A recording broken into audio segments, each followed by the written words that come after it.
સમગ્ર રાજ્યની સાથે ભરૂચ જિલ્લામાં પણ 28 જૂન સુધી શાળા પ્રવેશોત્સવ અને કન્યા કેળવણી મહોત્સવ 2024નું આયોજન કરવામાં આવ્યું છે, જે અંતર્ગત વાલિયા તાલુકાના કરા તથા ગાંધુ અને શ્રીરંગ નવચેતન વિદ્યા મંદિર વાલિયા ખાતે જિલ્લા વિકાસ અધિકારી PR જોશીના અધ્યક્ષસ્થાને શાળા પ્રવેશોત્સવ યોજાયો હતો।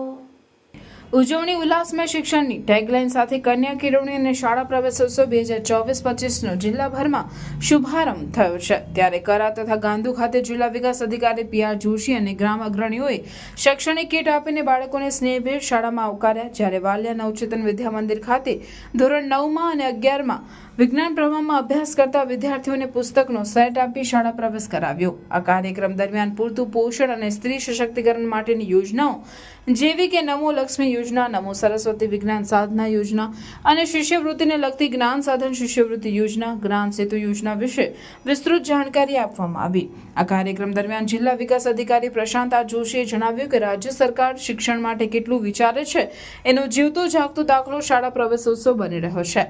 પ્રવેશોત્સવ સામાન્ય રીતે રૂટીન પ્રક્રિયા છે, પરંતુ સરકાર તેને ઉત્સવના સ્વરૂપે લઈ રહી છે। તેનું કારણ એ છે કે બાળક જન્મ બાદ શિક્ષણ માટે શાળાનું પ્રથમ પગથિયું ચડે છે, ત્યારે સરકાર આ શિક્ષણ માટે ગેરંટી આપે છે કે તમે આ કારકિર્દીના ઘડતર માટે એકલા નથી, સરકાર સંપૂર્ણ રીતે તમારી સાથે છે।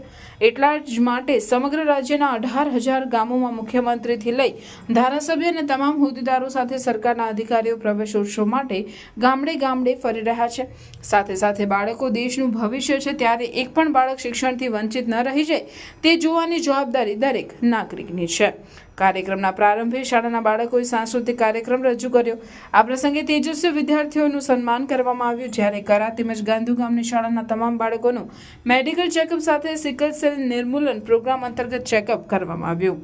કાર્યક્રમમાં વાલિયા ગામના સરપંચ સોમીબેન વસાવા, ગાંધુ ગ્રામ પંચાયતના સરપંચ, તાલુકા પંચાયત સભ્ય, લાયઝન અધિકારી, શાળાના આચાર્ય, ઉપસરપંચ, અગ્રણીઓ, SMCના સભ્યો, તાલુકા વિકાસ અધિકારી વૈશાલીબેન રાવ, ઇન્ટાસ ફાઉન્ડેશનના સાઇડ હેડ RD મહેતા, તેમનો સ્ટાફ અને મોટી સંખ્યામાં ગ્રામજનો તેમજ શાળાના બાળકો ઉપસ્થિત રહ્યા હતા। અને શિક્ષણનો જે આગળનો જે પ્રવાહ છે એ કઈ દિશામાં આપણે લઈ જવો છે, શાળાની અંદર કયા પ્રકારની વ્યવસ્થા છે, એમાં કઈ ત્રુટીઓ છે, એને વધારે સારી રીતે કરવા માટે રાજ્ય સરકાર શું કરી શકે, આ બધા માટે એનું ચિંતન થશે, એના ઉપર એક મંથન થશે અને ત્યાર પછી રાજ્ય સરકાર દ્વારા આના ઉપર નીતિ વિષયક નિર્ણય લેવામાં આવશે। હાલ શિક્ષણની અંદર ખૂબ જ આમૂલ પરિવર્તન આવી રહ્યું છે। દરેક શાળાને સ્માર્ટ સ્કૂલ બનાવવા માટે રાજ્ય સરકાર કટિબદ્ધ છે અને વિદ્યાર્થીઓને ફક્ત શિક્ષણ નહીં, શિક્ષણની જુદી જુદી જે TLM મેથડ્સ છે એ મેથડ્સ દ્વારા શિક્ષકોને પણ તાલીમબદ્ધ કરવામાં આવે છે અને તાલીમબદ્ધ કર્યા પછી આ તાલીમ પામેલા શિક્ષકો મારફતે બાળકોને સારું શિક્ષણ આપવામાં આવે છે।